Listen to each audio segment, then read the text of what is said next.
Works cited in the description below.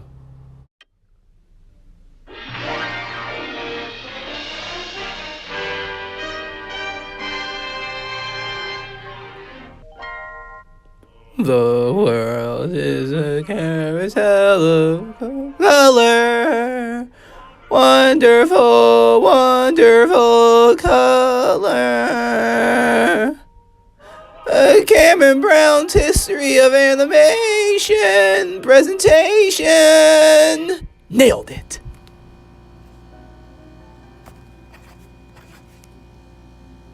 We keep spending all our lives living in a gangster's paradise. We keep spending all our... Oh, it's you!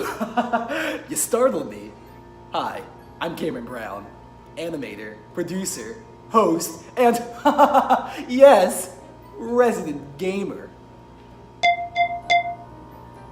Here on today's show, we'll be discussing the most important part of character. Here on today's show, we'll be discussing the most important part of an animated story, the character. Howdy ho, Mr. Brown! Well, who could that be? Howdy, Mr. Brown, it's me, your friend Binky the Ball! Well, if it isn't our old friend Binky the Ball, how you doing, Binky? Gee, Mr. Brown, you wouldn't happen to be talking about the differences between the 1920s versus the 1940s characters, would you? God damn it, Binky! You know, I did this whole fucking intro trying to introduce the idea organically, and you wrecked it. You wrecked it! Remember what happened last time when you animated freaks spoke out of line? I sent them through the shredder! You want that, Binky? Want to end up like your wife?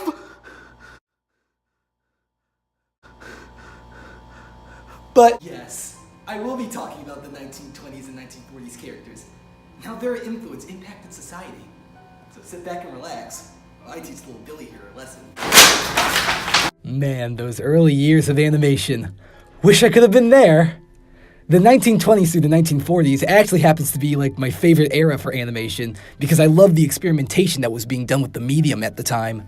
In a world where we always get reboot after reboot, sequel after sequel, and adaptation after what the hell? It's fun going back to a time where there were no major IPs, and studios had to try something new in order to get people in the seats. It was truly the Wild West of animation, with big studios like Disney, Fleischer, and Schlesinger Studios at the helm. One of the more prominent forms of this experimentation during this era was seen in how the animated protagonist was portrayed. When discussing the different personalities of this era, two different character types usually comes to mind, and what we will call the Everyman character and the Screwball character.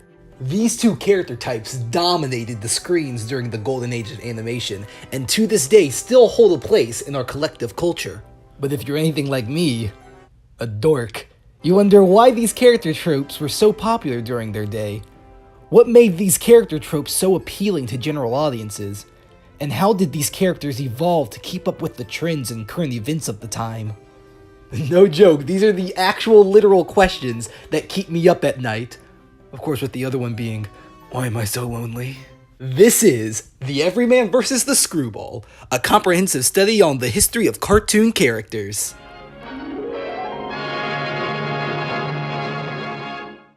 Let's start off with character type A, the Everyman, and how we define this type of character.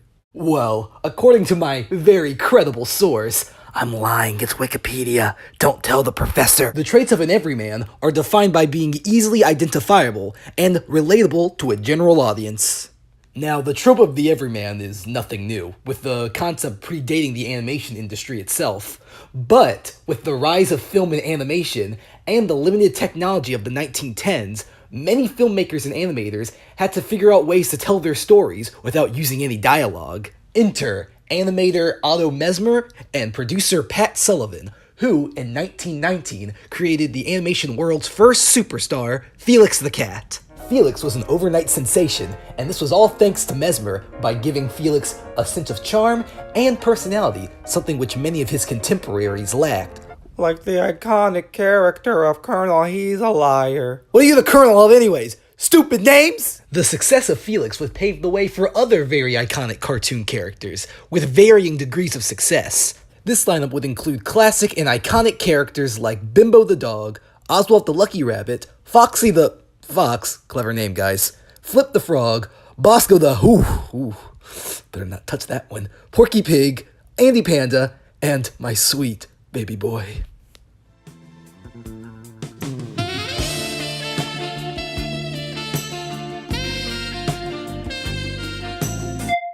Now, many of these Everyman characters shared the same basic construction. This would include large round heads, small torsos, long rubbery arms, thin legs, and of course... Damn, boy, he's thick!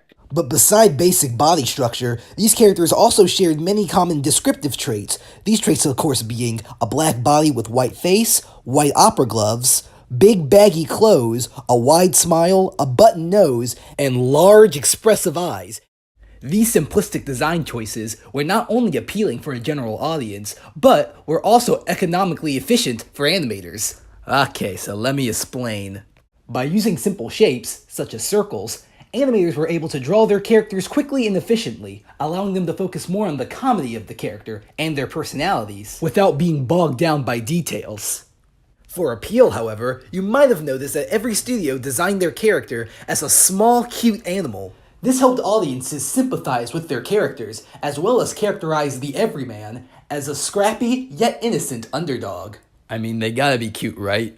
Like, no one's gonna be lining up to see the fabulous misadventures of Humphrey the Humpback Whale or the plight of Monty the Mole Rat. And lastly, serving kind of as a cherry on top, a key point into making these characters feel believable was giving these animal characters clothes. This was helped to humanize them more, make them feel more like people, like you and me, rather than their wild, animalistic counterparts. Now, I know what you're thinking, wow, I don't really know anyone's name, so...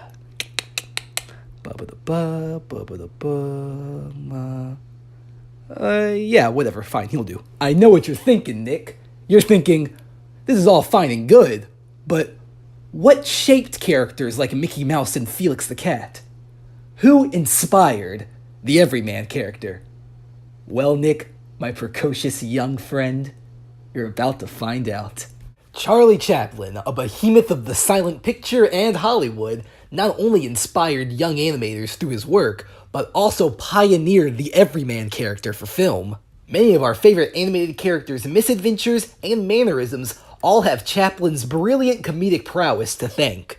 With Paul Wells, one of the writers of the book Funny Faces, stating that Chaplin's Little Tramp, or Little Fellow character, was a highly resonant figure in many cultures, both in relation to the metaphoric import of his styling and in his comedy reflected the plight of the underdog in his context of the repressive regimes of everyday existence. Because of Chaplin's innate ability to turn mundane situations into comedic gold, animators would often adapt their lives and normal situations into their cartoons, like dating, fighting bullies, working, or even taking place in the popular culture of the time, like going to parties or hunting. By being simple and easily identifiable, having appealing designs, and having relatable situations and motivations, the Everyman character not only cemented themselves in animated history, but also popularized the medium, seeing to it that characters like Felix the Cat or Mickey Mouse will never truly die. Wowee, what a tale I am woven. Do you like all those drawings that I did? Almost as if I didn't want to use images off the internet because I didn't want to cite them all because I'm too lazy. What a theory, right? But we're about to head into the Screwball character, and we're going to talk about how they impacted society. So, sit back and relax as I hastily put together a project that I waited to the last minute to do.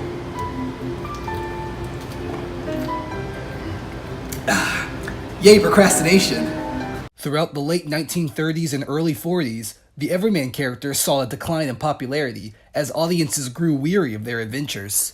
With the sensibilities of the Roaring Twenties and the Depression-era mindset behind them, many Everyman characters would fall out of relevancy and struggle to keep the attention of new audiences. Whoa, slow down, Nick. Come on, I know you got a million questions, but hey, don't get ahead of me. Now I know what you're thinking. Well, some of these characters must have been able to evolve with the times, and you'd be correct. But they face very similar problems with their contemporaries. With some characters reaching incredible fame levels, especially with younger audiences, animators had to shift their once mischievous characters into being moral role models for their more impressionable audience. However, this would present a problem, as the characters would become bland and stale, and often be increasingly hard to write for due to their squeaky clean nature. I mean, Walter Lantz practically neutered Oswald. Don't be scrappy, but smile and do things snappy. Make folks happy and you'll be lucky too. Jesus. Walt Disney even once said that Mickey became so much of an institution that it became increasingly hard to write for him. Gone were the days of a scrappy young mouse looking for trouble. Oh no, now he was different. Now, he was responsible. With these bland characters being shadows of who they formerly were, it wouldn't be long before the Everyman character took a back seat in their own cartoons, with some, like Bimbo, being written out entirely. But if audiences weren't watching the Everyman, then who were they watching? And no, Nick, the answer is not porn. Don't let it worry you, Skipper. I'm just a crazy darn fool duck.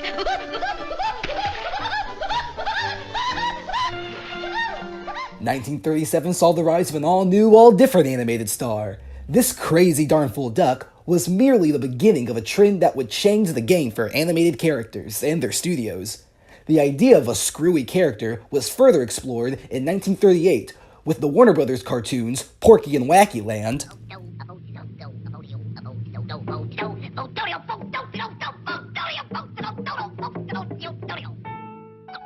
and for a second appearance, Daffy Duck and Egghead. Yes, the merry-go-round broke down. And thus, this new type of character, officially dubbed the Screwball, was born. The Screwball character became the new face of the animated picture and dominated the silver screens throughout the 1940s.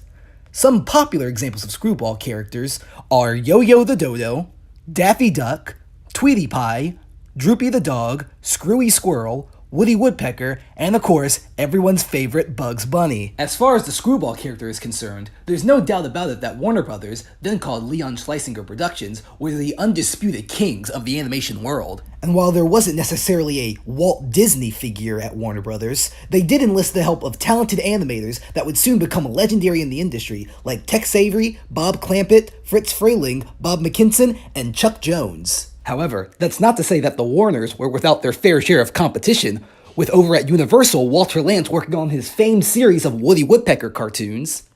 Guess who?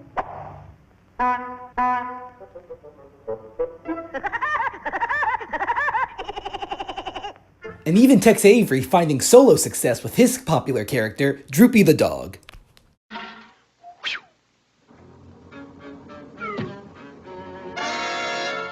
Hello, Joe.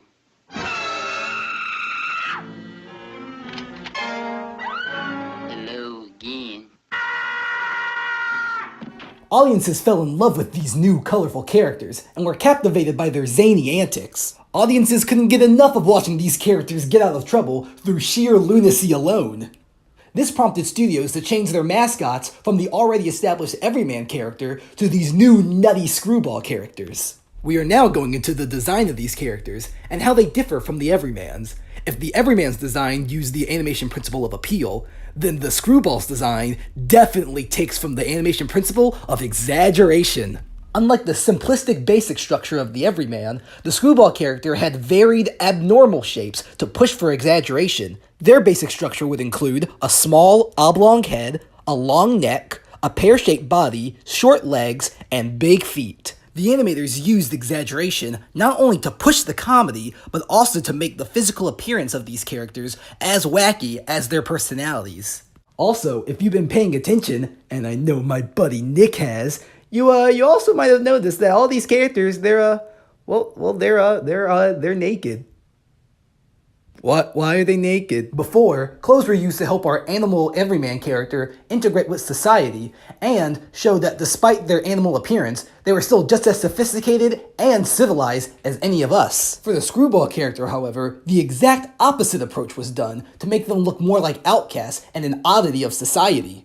Remember that most of the roles for the Screwball characters in their cartoons usually have to do with them being hunted, preyed on, or someone trying to get rid of them. These characters weren't like us. They were animals, particularly the ones that I will affectionately call stupider than us. The comedy lies in the fact that despite their appearance as merely foolish animals, they're able to outthink and go toe-to-toe with the best of the predators and people, making everyone around them look foolish.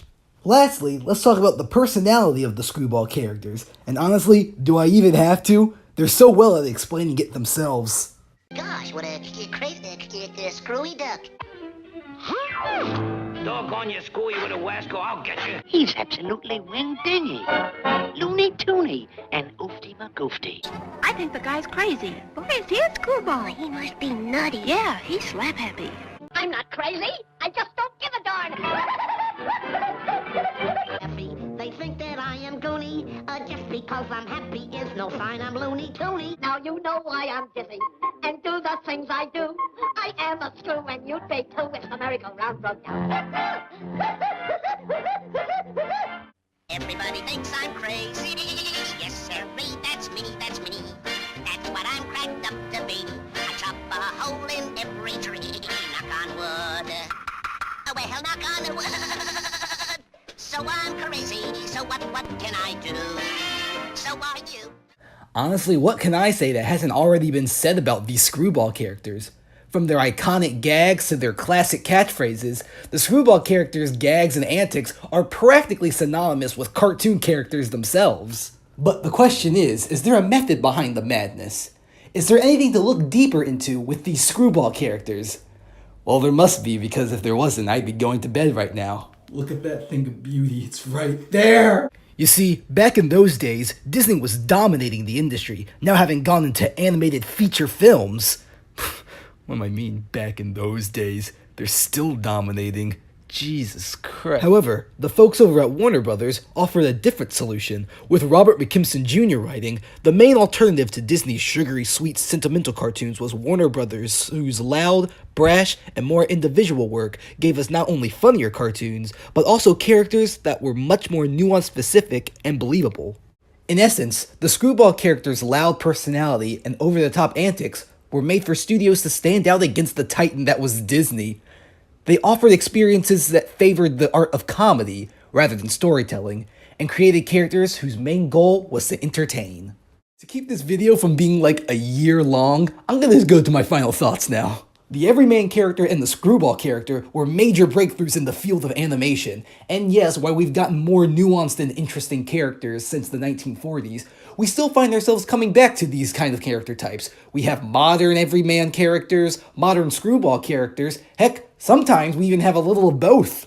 Basically, if you want the spark notes of this video, the differences between the Everyman and the Screwball character all boils down to their humor. In their cartoons, the Everyman was merely a tool in which the audiences could project themselves onto, and a vehicle for jokes to be told about our society and popular culture, almost like a caricature. The Everyman reflected society in its most comedic form and showed audiences just how funny life could be. The Screwball character, however, was in fact the joke, delighting audiences with their wisecracks and antics. They seemed to take pride in the fact that they were animated and often pushed the exaggeration for comedic effect, mirroring society in a way only a cartoon could. If you were to ask me which of the two is my favorite, I honestly couldn't give you an answer. I think they both have their strengths and they both did their jobs very well to entertain. The Everyman was able to make people laugh during a troubling time in America's history, the Great Depression, while the Screwball character was able to give America confidence and pride in themselves during World War II. It's like asking me to pick a favorite child. Of course, the answer to that would be Nick. Definitely Nick, whoever he is. Well, my little history of animation to tears, I'm afraid it's time for our little adventure to come to a close. Maybe I taught you something new about animation. Something you didn't know about your favorite animated characters. Maybe I didn't. In the end, I just won an A. So, thank you for joining me with this presentation. And remember, family is temporary, but money, that's forever. I'll see you on the flip side.